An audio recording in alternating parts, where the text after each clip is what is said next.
away, so I took him out.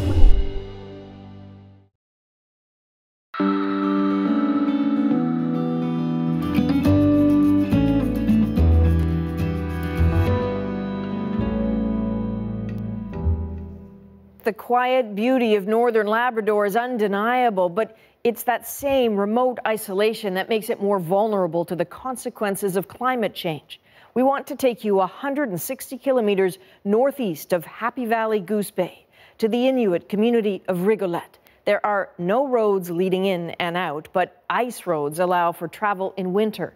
The problem is winters are arriving later and the ice roads are melting earlier. So people are left further isolated, and for some, that's taking its toll on their mental health.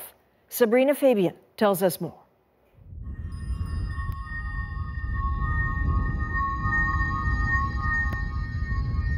Rigolette, northern Labrador.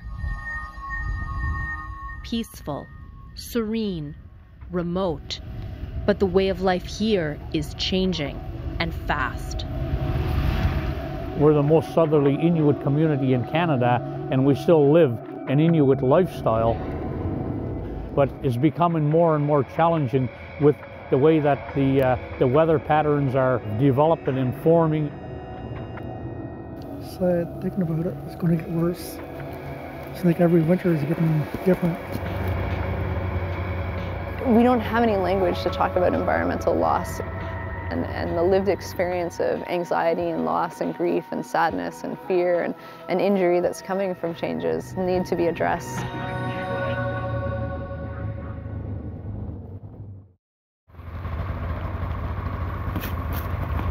Derek Pottle has seen the changes firsthand. Almost everything he consumes, he hunts from the land. To be out on the land, it's our identity as Inuit people. It's our connection, is who we are, is where we come from. It brings us back to where our forefathers and the people before us came. But this unique way of life is being threatened. For these hunters and trappers, this barren landscape of ice is not only their highway, but their lifeline to their hunting grounds. There's a whole bunch of seals right here. Yeah. You can see those little black dots on the ice. That's all seals. But this area here is very bad ice. We would actually fall through the ice if we went over there. You can tell by the sound, the thump. The solid ice is still down there. And the ice is just not what it used to be. It now forms a month later and melts a month earlier. A month is a lot. Like, you're losing 2 months off of each season that you're prevented from either going trapping. The three of us here are commercial trappers, and we can't get to our trap lines. All three of our trap lines are over on the other side of the bay. So we can't get to our trap lines until the middle of January because the ice is not formed. The uncertainty gnaws at them. The anxiety is as constant as the melting ice. It's hard to describe, really. Like many here, Carl Michelin finds it hard to talk about the changes. Does it make you sad? Does it make you nervous? It's different. Trying to adjust to it. Sad thinking about it. It's going to get worse. It's like every winter is getting different. This one here is a traditional harpoon, a nauluk. We call this one a nauluk. This is homemade, and we just put it on in this manner here. Put it down over the shaft and put a hitch. When we were growing up and we were young boys, we would be up here on Lake Melville in June, seal hunting. I'm lucky if I get up here the end of April now, so it definitely impacts people. It shortens your season. Just waiting for the seal to come back, and you're just patiently waiting.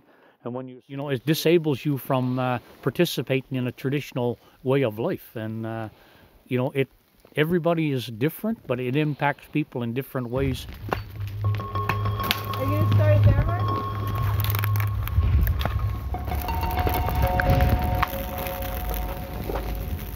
Ways that Ashley Consolo has been studying for almost 10 years.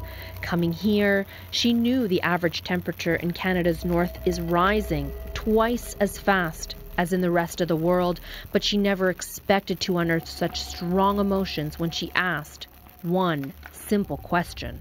You know, how are the changes in weather or ice making you feel?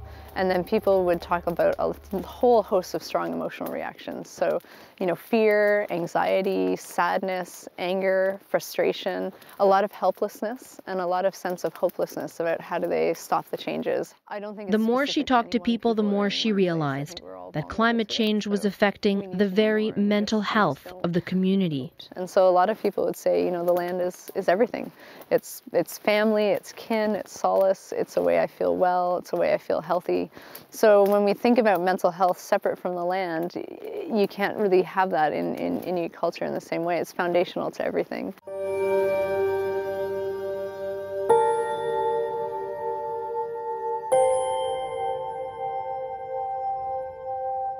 Carl, how does it make you feel to see the changes so obviously?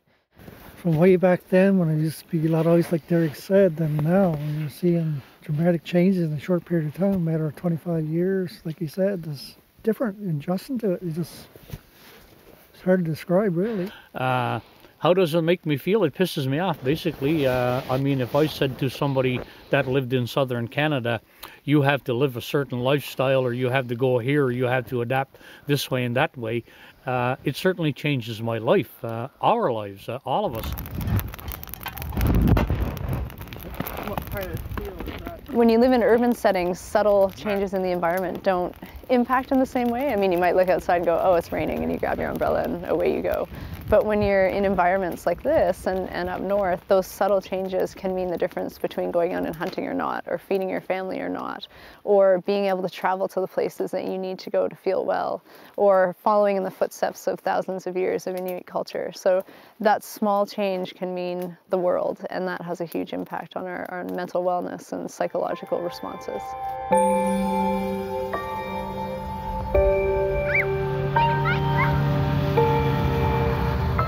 Ina Shaiwa grew up in this community. Her family still lives and hunts here. She's watched her neighbors as they grapple with the effects of climate change. The boredom, the disconnection, the isolation that sometimes leads to substance abuse. Ina's decided she had to do something. So one thing for me is being able to sew. So like I like to sit down and just being in my house, and I know my mom is in the kitchen sewing. So like we have that connection with each other. But being able to do it, and then my nephew, if he wants to come over and have a look, if he wants to try, he could try. Same with my niece. So it's just finding different ways at the moment to try to deal with it. You go over them, and under them, this one, and then you go over that one. So on this night at the community center in Rigolet, over here, John Faulkner is teaching the intricate skill of making snowshoes. Yeah, that's right. No. Right there? Yes, that there when you get put the pin there now.